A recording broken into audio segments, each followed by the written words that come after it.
Alrighty. John Griffin's take on the Russian war culture and how it still is a thing today in some cases, and how it relates to Stalinism. Alright.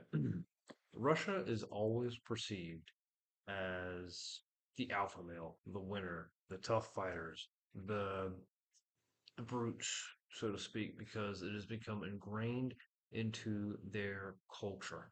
The rest of the world perceives Russia as the alpha male. You see this when you watch movies like Rocky. You see that in shows like Stranger Things when the scientist is being strangled by a Russian holding the scientist up with one hand. You see just the way the world views Russia as a fierce country that is in love with their war country. We see that Russian war culture is still alive and well today in Ukraine, where there is fighting comparable to the Second World War happening as we speak. But how that war culture come about?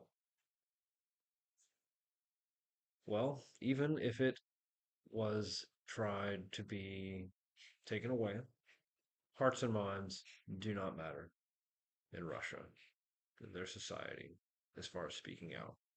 Something that is today still the same as it was during the Stalin years. So, for the first part of this, we're going to discuss a book called Blood Red Snow. It's by a German war veteran and his memoirs about the Eastern Front. If you haven't read it, I would highly recommend it. It was Gunter Kosnarek. The book begins with the soldier headed towards the Battle of Stalingrad, a machine gunner. You get a depiction about what is happening on the Eastern Front, the fierce struggle, how these vicious fighters will not quit. I thought it was a bit of a more unique way to talk about the Russian war culture as their mortal enemy describes them. One thing that struck me as the ferocity of the Soviets was the destruction that is described by Gunter. Seeing Stalingrad burn in a way that he described as watching Rome burn, watching the Stuka divers and the Junkers bombers just obliterate the city. Just describing how it didn't even phase the Russians. When he even said to himself, how could anything even be alive in that city? Just the fighting that took place.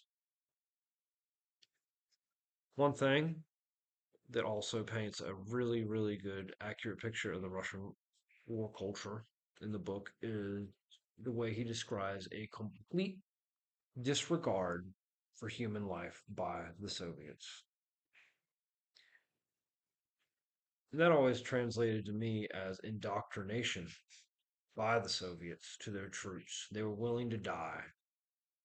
They kept on coming despite hopeless odds and almost certain death. There was one part of the book where he was in his machine gun nest ready to mow down the next wave of attacking Soviet soldiers. And he thought to himself, either I'm going to kill them or they won't charge at me and they'll be killed themselves by their people.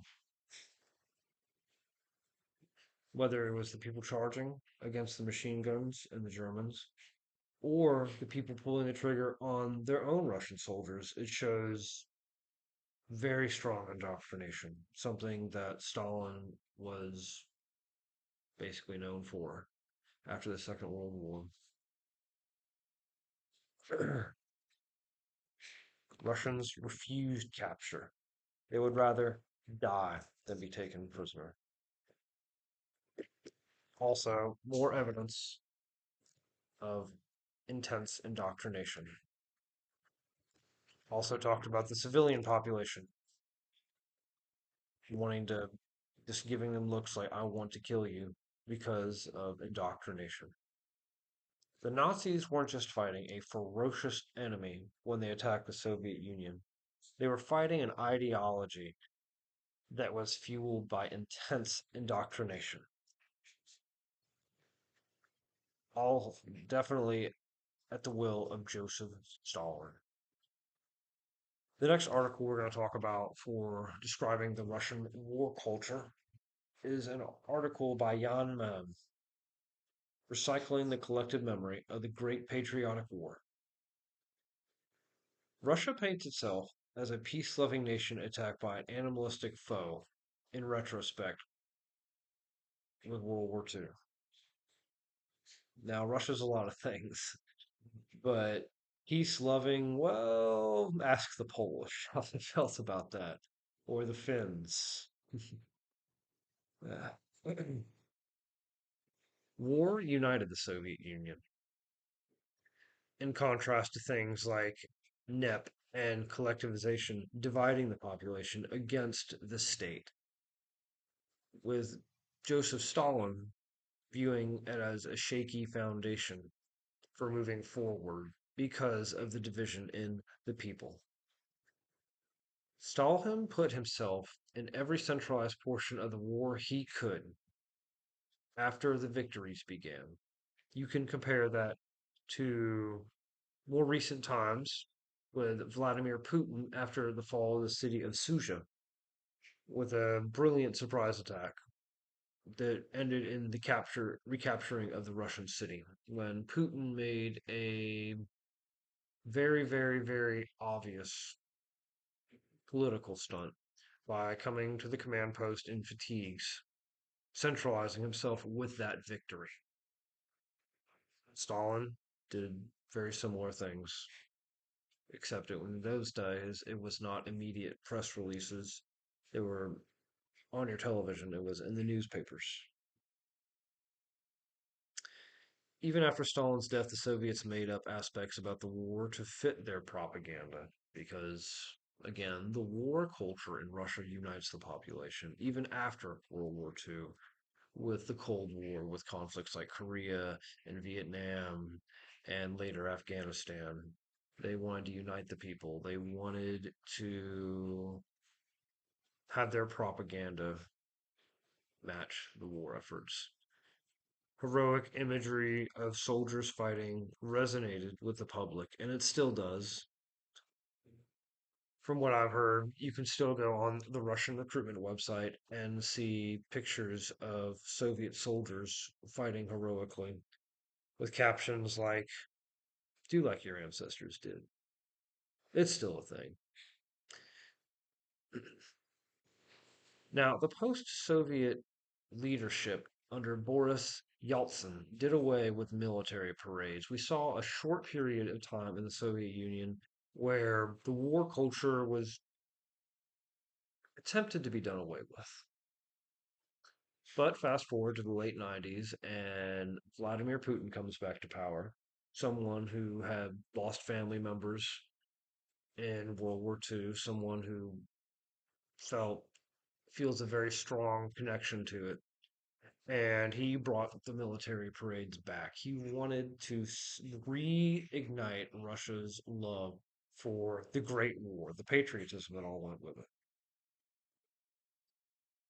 War created a moment, specifically World War II with the Soviet Union, that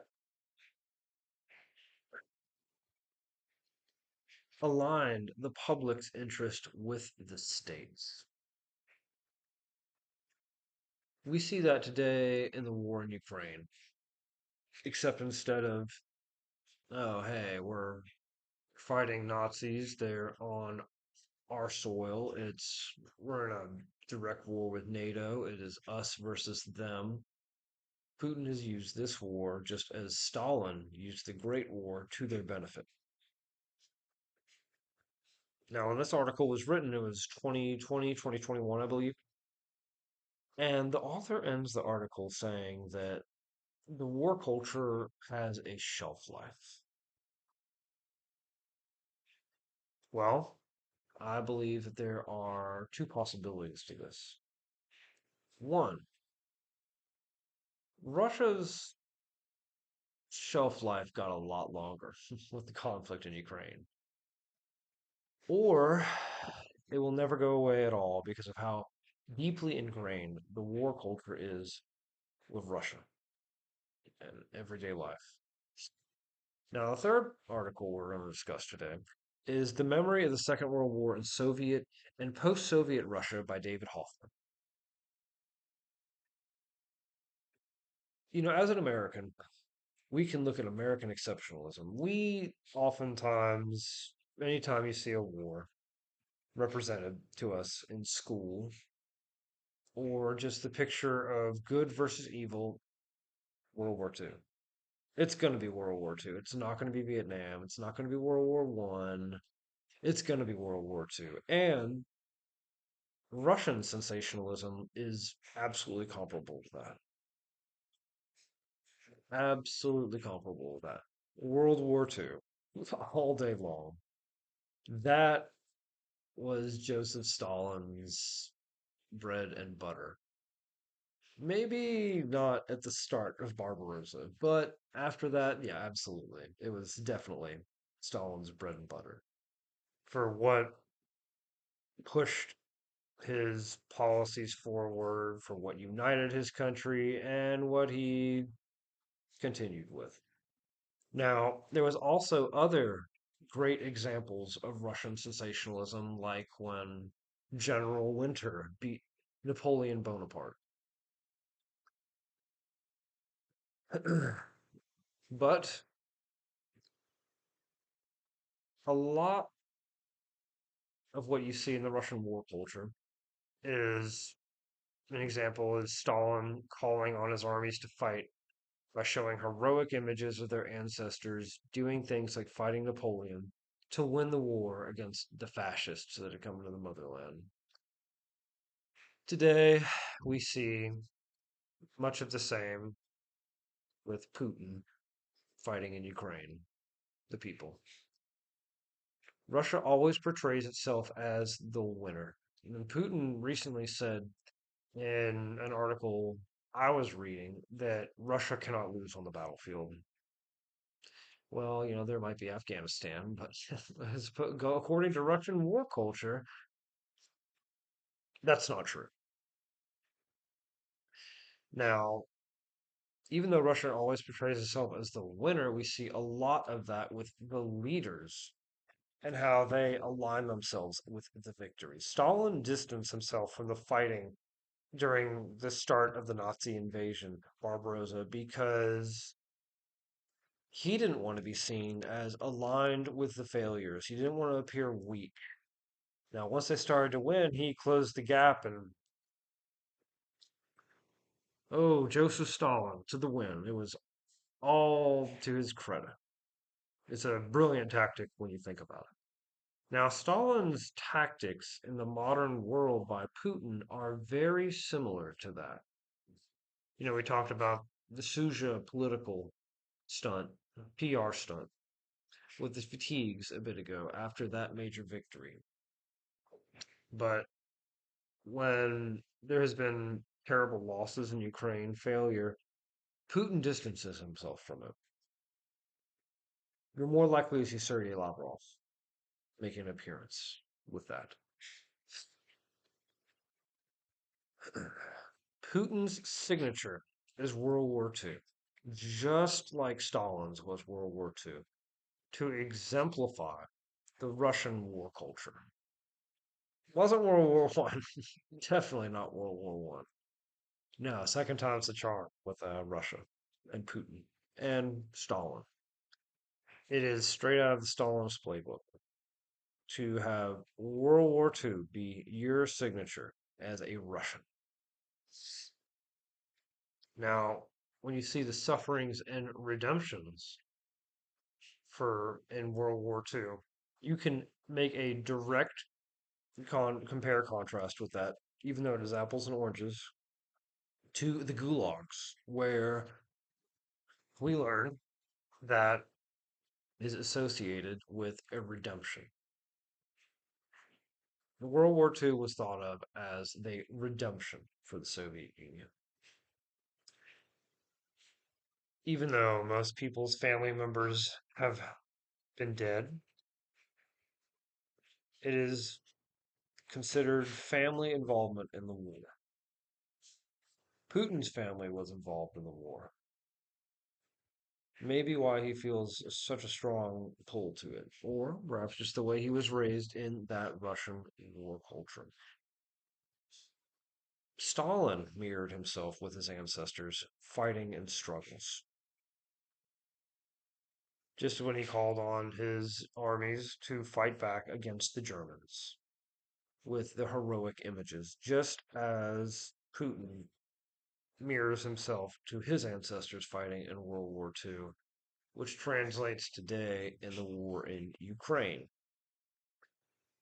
Now, Russia loves a wartime leader, just like in 1999 when Putin was campaigning for presidency, prime ministership, and he wanted to be described as Iron Putin during the Chechen War of '99 because Russia loves their war culture. Putin's promotion of patriotism is the only Russian national idea as of 2016 is something straight out of the Stalin playbook for how great their Russian war culture is. Patriotism is exemplified. The Russian war culture is cloaked in patriotism, just as Joseph Stalin put patriotism on the forefront for the Russian civilians to see to support the war effort during World War II. We see that today in Ukraine.